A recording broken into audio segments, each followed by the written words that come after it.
Hey guys, welcome to Princeton's English channel, and also welcome another motivational video.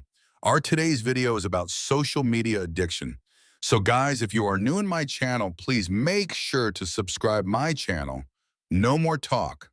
Let's start our today's video. Part 1, the algorithm that ate my life. 1, the hook America, a land of opportunity, yet also the land of distraction. Every morning, millions of people wake up, lift their phone, and surrender the first breath of their day to a glowing screen. Scroll, scroll, dopamine, storage, emptiness, repeat, a cycle designed to steal time, potential, dreams.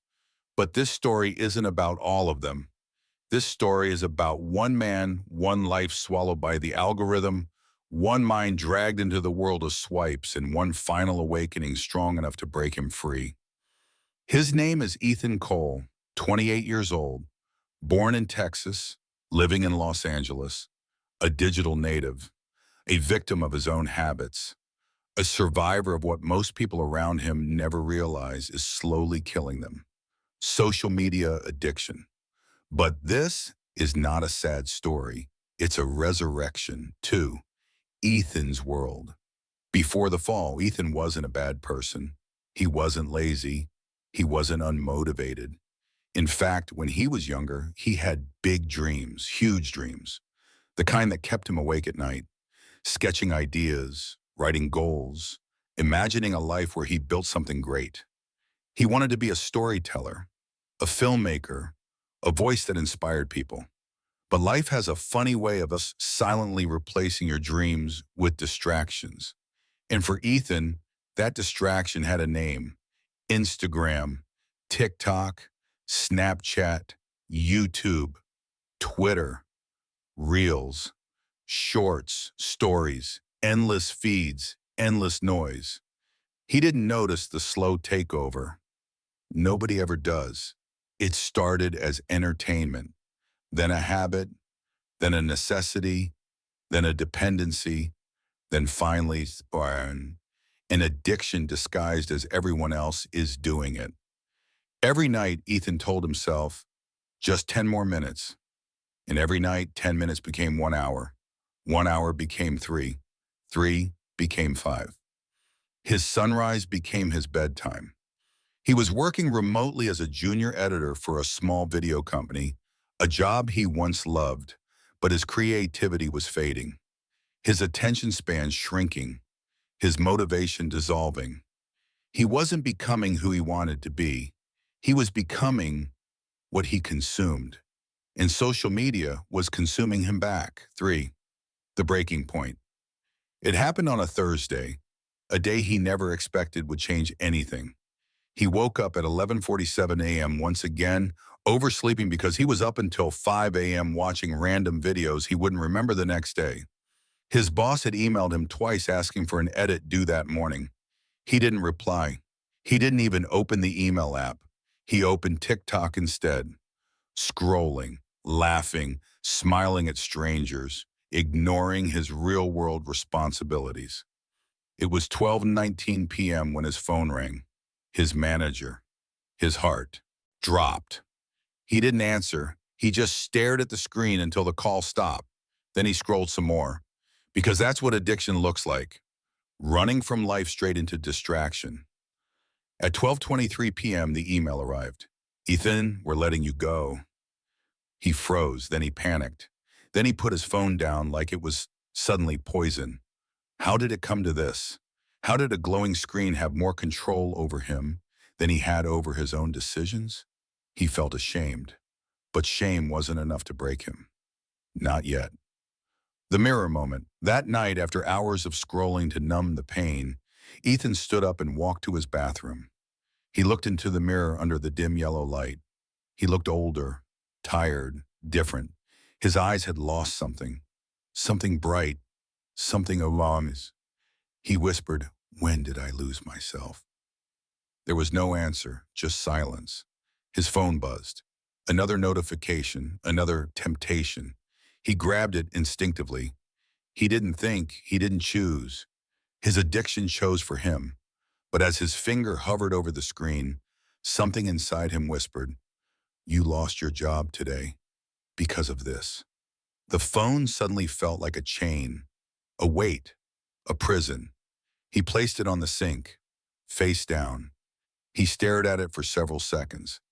Then he did something he hadn't done in years. He walked away from it. That was the moment his life began to change.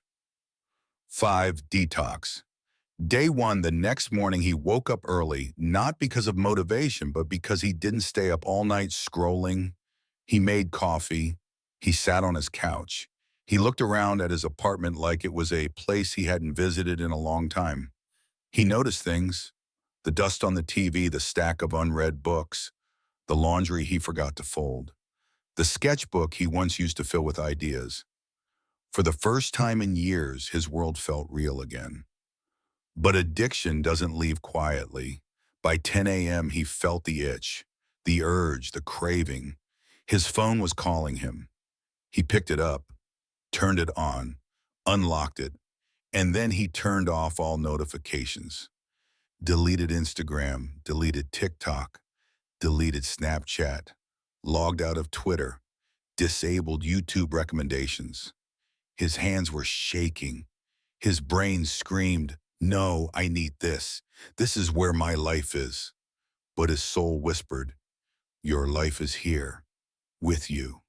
He set the phone down, and for the first time in years, he breathed clean air, real air. 6. The withdrawal. No one talks about this part.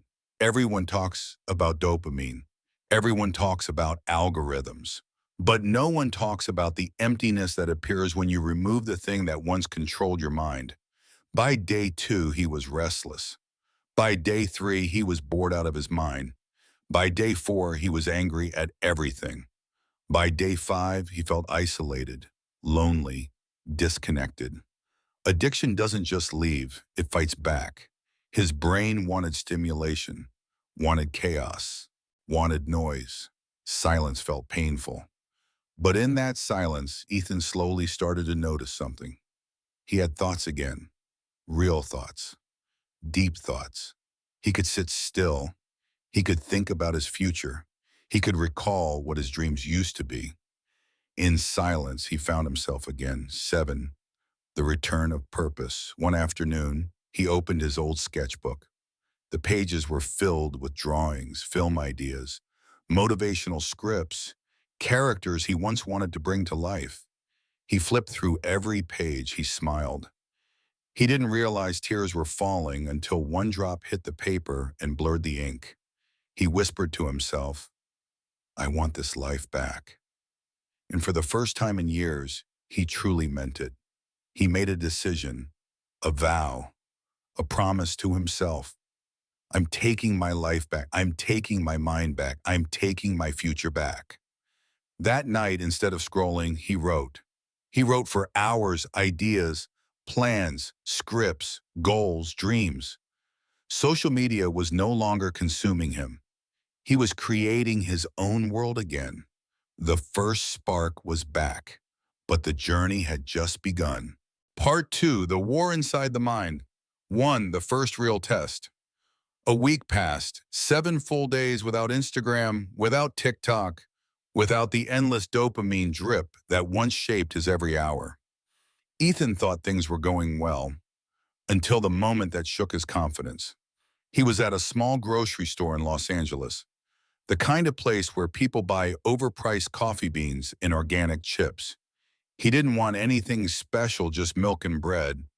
But while standing in line, he heard a familiar sound, the quick chime of a notification. Not from his phone, someone behind him. He turned his head slightly, just enough to see a girl holding her phone with the screen glowing, strolling, laughing, swiping. For a split second, his brain jumped. I missed that.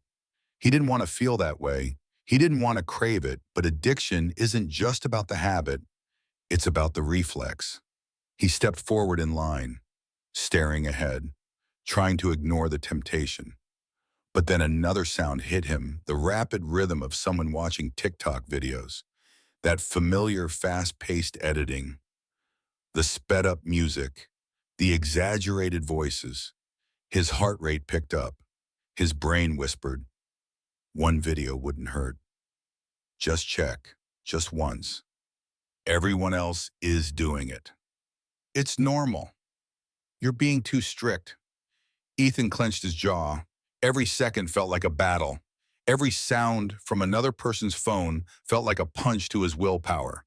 He paid quickly and left this time, not because he wanted to, but because he was genuinely afraid he would relapse. And this time, relapse meant something worse than wasting time. It meant losing the progress he had fought so hard for. 2. The phone on the table. Back at home, he threw his groceries on the counter and walked straight to the living room. His phone sat on the table, screen off, silent, harmless looking. But it wasn't harmless. It was a loaded weapon. A doorway back into the world he desperately escaped. He stared at it, and for the first time, the phone stared back. He didn't touch it, didn't pick it up, didn't unlock it. He simply looked at it and said out loud, "You don't control me anymore." It wasn't dramatic, it wasn't cinematic, it wasn't for show. It was a declaration, a statement that needed to be spoken into the air so his mind could hear it. He walked away. And that moment, simple but powerful, became the turning point in his recovery. 3. The empty room. That evening, Ethan found himself sitting in his apartment with nothing to distract him. No notifications, no reels, no videos, no noise, just silence. And silence is terrifying for someone who spent years escaping it. He sat on his couch, staring at the wall, not thinking, not planning, not scrolling, just sitting. At first, he hated it. 5 minutes felt like 30. 10 minutes felt like an hour. His brain screamed for stimulation. But slowly, something unexpected emerged. Peace. Not the peace he saw in motivational videos. Not the peaceful, aesthetic calm people post online. This was raw, uncomfortable, real peace, the kind you only feel when the mind finally stops running. He closed his eyes, and in that stillness, he felt maybe for the first time in years what it meant to be free. 4. The rebirth of routine. On day 12, Ethan woke up early again. He cooked breakfast. He drank water. He took a walk. He breathed fresh air. A real morning, not a digital one. He decided he needed structure, something to keep his mind busy, focused, growing. So he wrote out a simple routine. Morning routine. Wake up at 7 o'clock a.m., drink water, stretch, go for a walk, write for 30 minutes. Coffee, journal. Afternoon study or learn something new. Work on passion projects. Read. Create practice, editing/filmmaking night routine. No screens after 10 p.m. Plan tomorrow. Meditate, sleep early. It wasn't complicated, it wasn't strict, but it was his. And for the first time, his life felt intentional. 5. The encounter. 2 weeks later, Ethan decided to go to a local coffee shop to work on a personal editing project. He brought his laptop, his notebook, and a pair of noise-canceling headphones. He ordered a black coffee and found a quiet corner. As he was working, someone approached him. A young man, maybe 22, wearing a hoodie, carrying a camera. "Hey, you're Ethan, right?" Ethan blinked. "Yeah, do we know each other?" The guy smiled. "I used to follow your old YouTube channel back when you posted film breakdowns and editing tutorials." "Man, your videos got me into filmmaking." Ethan froze. He had forgotten that part of his life. Forgotten that at one point he created things people genuinely appreciated. Forgotten that he had once been an inspiration. The young filmmaker continued, "Dude, you haven't posted in years. Are you ever coming back?" Ethan swallowed. "I don't know," he said honestly. "Well," the guy said, "you should. The world needs creators, not more people scrolling." That line hit Ethan like a punch. Creators, not scrollers. "Thanks," Ethan said quietly. "I'll think about it." The guy nodded, smiled, and left with his coffee. And for the rest of the day, those words echoed in Ethan's head. 6, the spark ignites. That night, Ethan couldn't stop thinking about what the young man said. He opened his laptop, created a new folder, named it Rebirth Project. Then he began writing again, a script, a story, a message, something powerful, something personal, something real. It wasn't just a video script. It was his comeback, his statement to the world, his declaration of freedom. Hours passed, the sun went down, then came up again. He barely noticed. He was creating alone, focused. He didn't need likes, didn't need followers, didn't need validation. He finally felt like himself again, a creator, not a consumer. 7, the hardest night. But addictions don't die peacefully. They come back one last time for a final battle. It happened on day 19. Ethan was lying in bed, unable to sleep. His mind was racing, thoughts swirling. He felt restless, irritated, uncomfortable. His hand reached to the nightstand, not consciously, just instinctively. His fingers brushed the edge of his phone. His heart sped up. His mind whispered, "Just check. You deserve it. Everyone else is online. You're missing something. One scroll won't hurt." He sat up, sweating, shaking. He unlocked his phone. His thumb hovered over the App Store. He typed Instagram. He stared at it. Every part of his brain wanted to press download. Every part of his willpower screamed stop.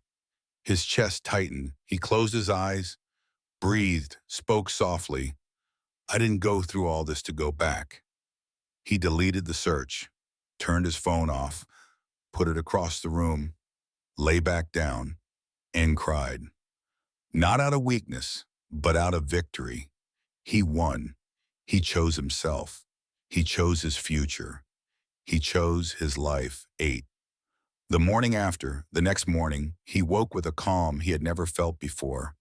No cravings, no anxiety, no desire to check anything. Just peace, purpose, clarity. He smiled. He knew then with absolute certainty that his comeback wasn't a dream. It was happening.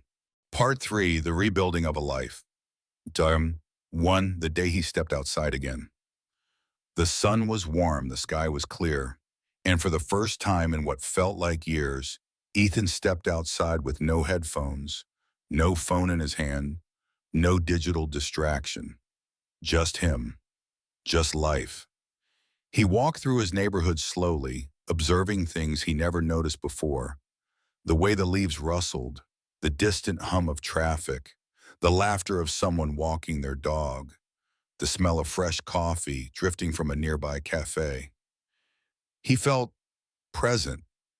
He never realized how much the world had to offer when he wasn't staring down at a screen. A little kid ran past him holding a kite. A family sat at a picnic table eating sandwiches. A woman jogged by with a determined look in her eyes. People were living, not watching others live. And for the first time in years, Ethan felt part of that world. 2, the notebook becomes a lifeline. Weeks earlier, he had purchased a simple $3 spiral notebook. At first, he planned to jot down a few ideas in it, maybe randomly write deep thoughts or phrases he didn't want to forget. But it became something else entirely. It became his mirror, his compass, his coach, his best friend. Every morning he wrote his fears, his goals, his habits, his temptations, his victories, his failures, his plans, his dreams. He wrote everything. And the more he wrote, the more he exposed the truth about himself. He wasn't addicted because he was weak. He wasn't unmotivated because he was lazy. He wasn't lost because he was stupid. He was simply overwhelmed. Overwhelmed by noise. Overwhelmed by comparison. Overwhelmed by the pressure to always be connected. Writing allowed him to silence those external voices and finally listen to his own. 3, reconnecting with real people. One afternoon, Ethan decided to visit his old friend Marco, a guy he grew up with in Texas, now living in California. They hadn't talked properly in years. Their friendship had drifted, not because they argued, but because digital connection replaced real connection. He called him, "Hey, it's been a while," Ethan said. Marco laughed. "Oh, no kidding, I thought you died or something." "Just busy," Ethan replied. "Busy doing what?" Ethan paused. "Fixing myself." There was a moment of silence on the phone. Then Marco said, "Come over, I'm making tacos." When Ethan arrived, Marco greeted him with a giant hug. No cameras, no selfies, no, "Bro, let's post this." Just two friends reconnecting like humans. They talked for hours about life, dreams, struggles, work, and everything they had once shared. Marco listened closely as Ethan explained his battle with social media. "You're not alone," Marco said. "I went through the same thing last year. Deleted everything for 2 months. Hardest thing I ever did." Ethan was surprised. Marco continued, "You know what I learned? Most people pretend to be living online, but very few bother to live offline." That line struck Ethan with goosebumps. 4. The return of hidden passions.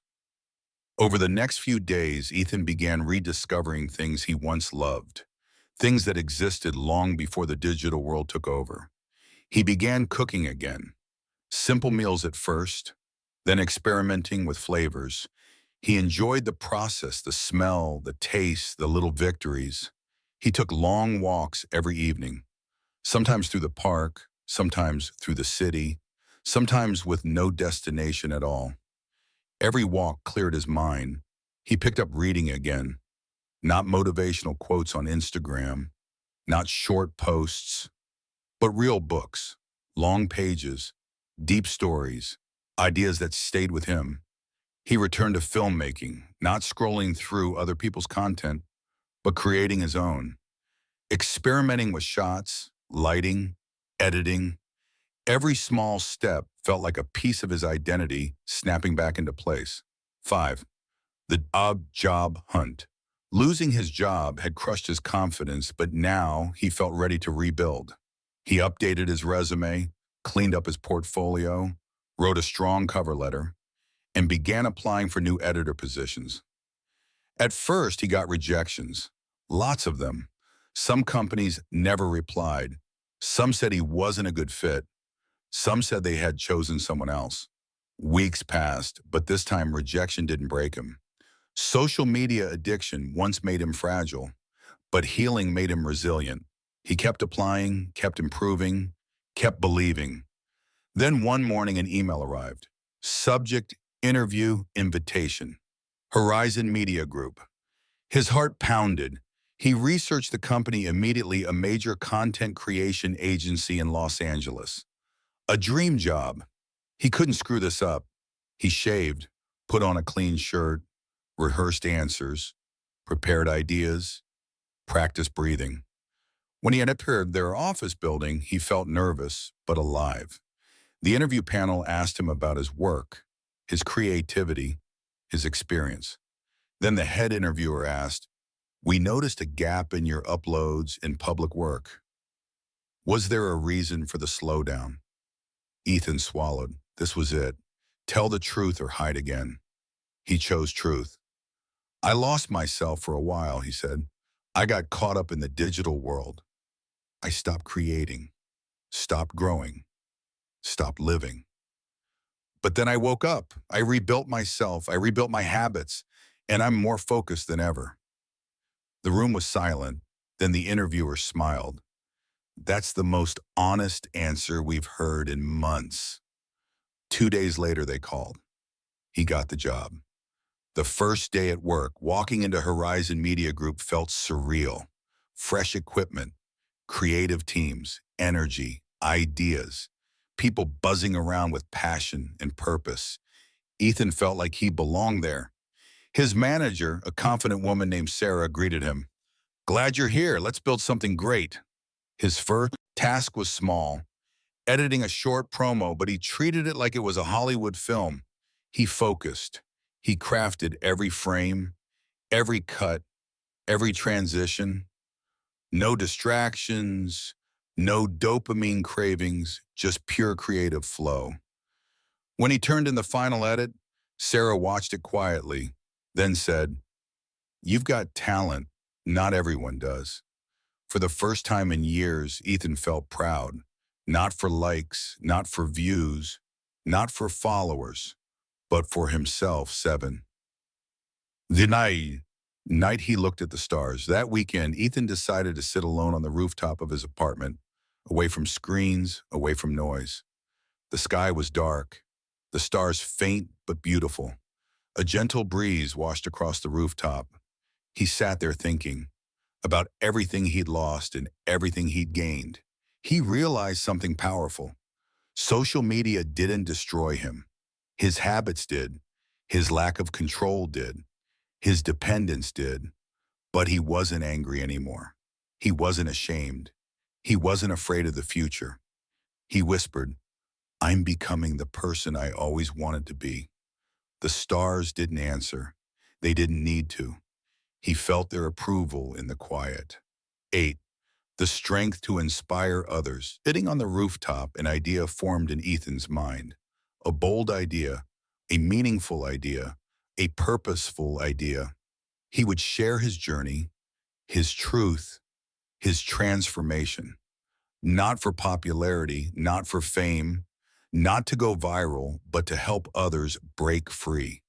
He knew millions were struggling with the same addiction he fought. People losing time, dreams, ambition, self-worth. People who just needed someone to say, "You can fix this. I did, and so can you." His next mission became clear. He would create something that changed lives. And this time, he wouldn't be scrolling. He would be leading. Part 4, the comeback of a creator. 1. The decision that changed everything. The rooftop night changed something in Ethan. For months, he had been healing privately, rebuilding quietly, fixing the broken parts of himself without telling the world. But now, something inside him burned with a new purpose. He remembered all the nights he felt lost, lonely, empty, trapped in the endless loop of scrolling. He remembered thinking he was the only one suffering, when in reality, millions were quietly drowning in the same digital trap. The idea that hit him was simple. If I survive this, maybe I can help someone else survive it too. He didn't want to preach. He didn't want to judge. He didn't want to shout at people. He wanted to wake them up the same way he woke up. And there was only one way to do that: tell his story. 2. Creating the video that would define his return. The next morning, Ethan woke up with a clear goal. Create a short documentary about social media addiction. Raw, honest, real. He didn't want fancy effects or flashy editing. He wanted truth. He turned on his camera, pointed it at himself, and simply said, "This is the video I never wanted to make, but maybe it's the one someone out there needs." He wasn't acting. He wasn't hyping himself up. He wasn't trying to be motivational. He was being human. He talked about how social media stole his time, his potential, his creativity, and his self-esteem.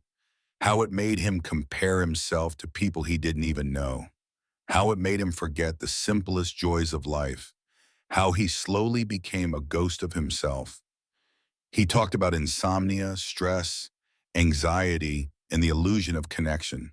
He talked about losing his dream, hating his reflection, feeling lost.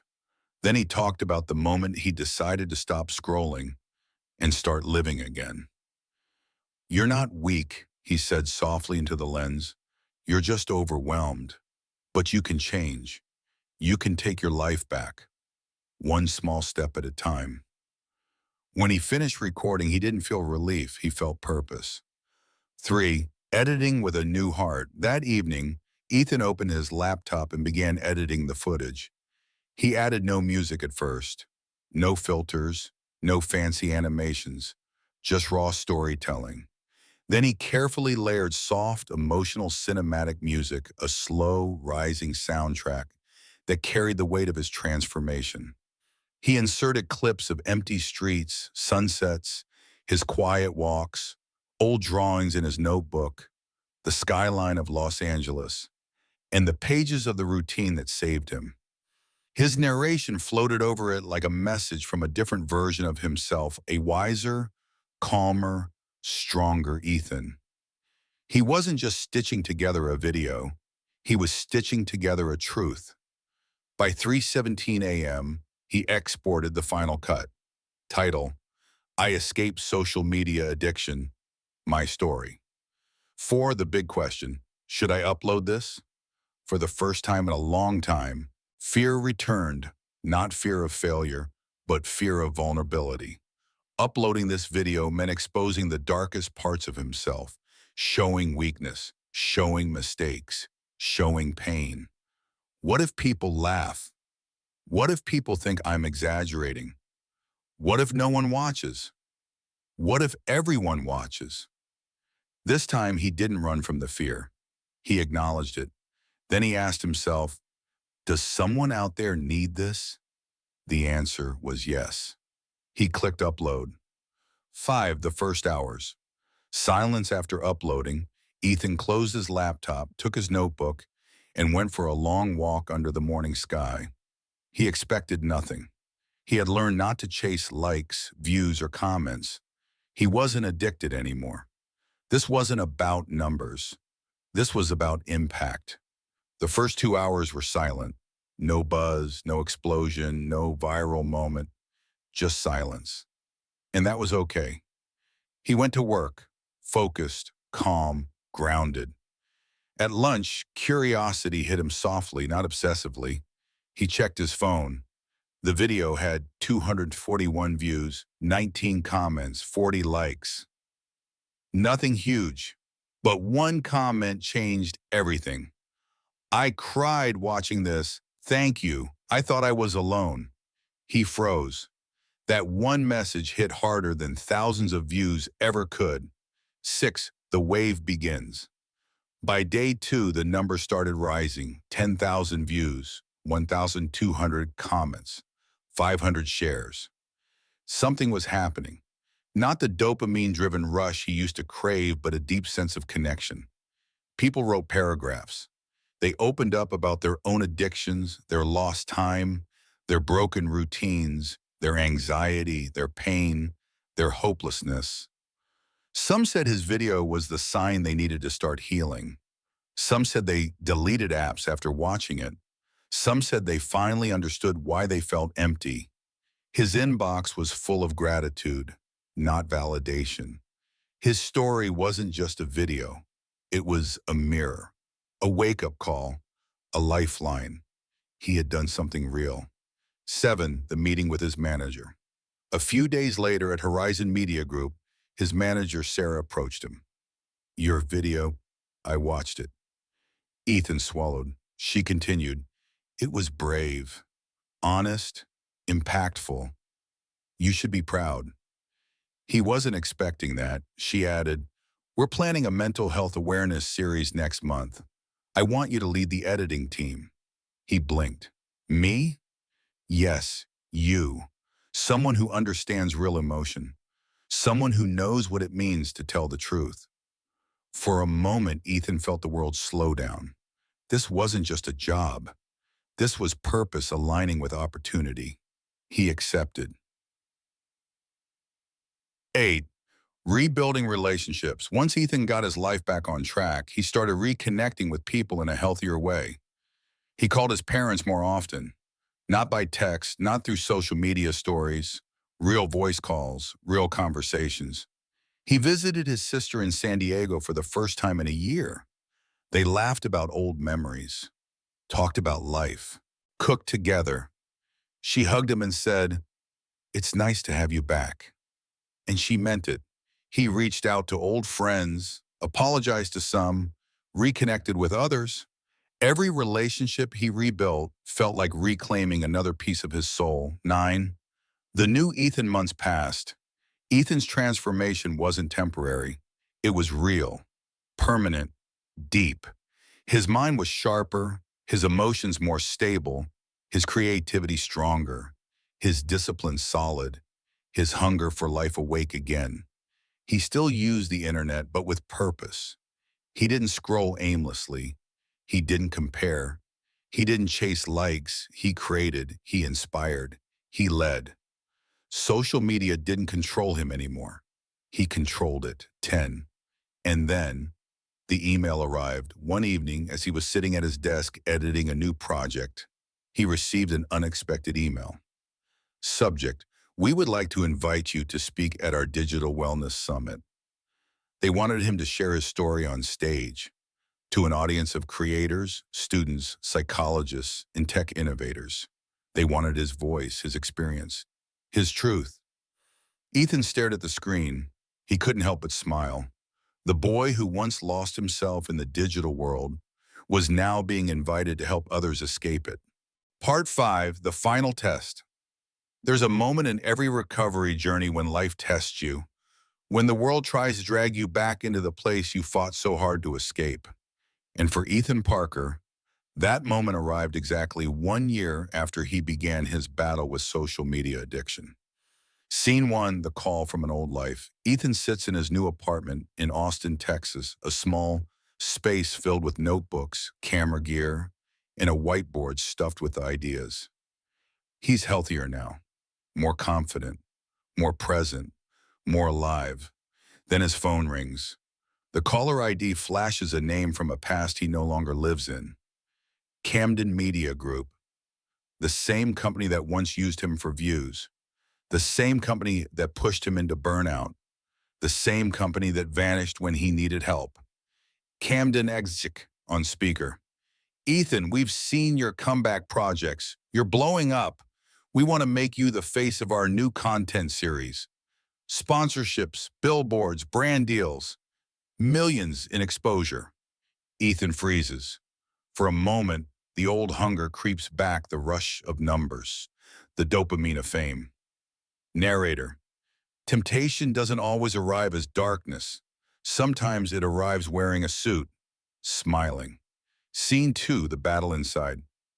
Ethan walks to his mirror, the same mirror where a year earlier he saw a broken man who lived for likes instead of life. Now he sees a different person, a person who fought, a person who healed, a person who built himself without algorithms. Ethan to himself: I'm not going back, not for money, not for fame, not for anything. He walks outside into the warm Texas evening. Kids are biking, neighbors laugh on porches. The world feels real again, and real is something he almost lost. Scene 3, turning it down. Ethan calls them back. Ethan: I'm grateful, but I'm not interested in being addicted again. I create on my terms now, not yours. Silence on the other side. They weren't expecting him to choose peace over fame. Then exec: we respect your decision. Good luck. Call ends. Ethan exhales, relieved. He didn't just reject a job. He rejected the old version of himself. Scene 4, the project that changes everything. Months pass. Ethan starts a project called Real Life First, a YouTube series filmed across America, from the mountains of Colorado to the streets of New York to the beaches of California. He interviews people who broke addictions: social media, alcohol, gaming, painkillers, online validation. Each story is raw, emotional, and real. The series explodes across the internet. But this time he feels no addiction. He feels purpose. Scene 5, the message to the world. The series finale features Ethan alone on a rooftop in Los Angeles. The skyline glows behind him. The wind is gentle. He stares into the camera with absolute honesty. Ethan, final monologue. Some people think social media addiction is not real, but I lived it. I drowned in it, and I escaped it. I learned something powerful. If you need the world to clap for you, you'll spend your whole life dancing for attention. But if you clap for yourself, you'll finally learn how to stand still. You deserve a life outside the screen, a life where you breathe, where you touch the world, where you feel something deeper than likes. Your life is bigger than a news feed. Your purpose is bigger than an algorithm. And your future is bigger than your past. Take your life back. Start today. Start now. He looks into the camera, not as an influencer, not as a broken man, but as someone who fought a war and won. Ethan, and remember, the real world needs you more than the virtual one ever will. The screen fades to black. Narrator final words. Ethan Parker didn't become famous again. He became something better, free. His story became a reminder to every person scrolling endlessly, every person lost in comparison, every person drowning in digital noise, that healing is possible, that life is worth living in full color, and that the world outside the screen is waiting patiently for your return. And here is the end of our today's motivational video. If you like this video, please make sure to subscribe my channel. Goodbye, friends, and see you soon in another video.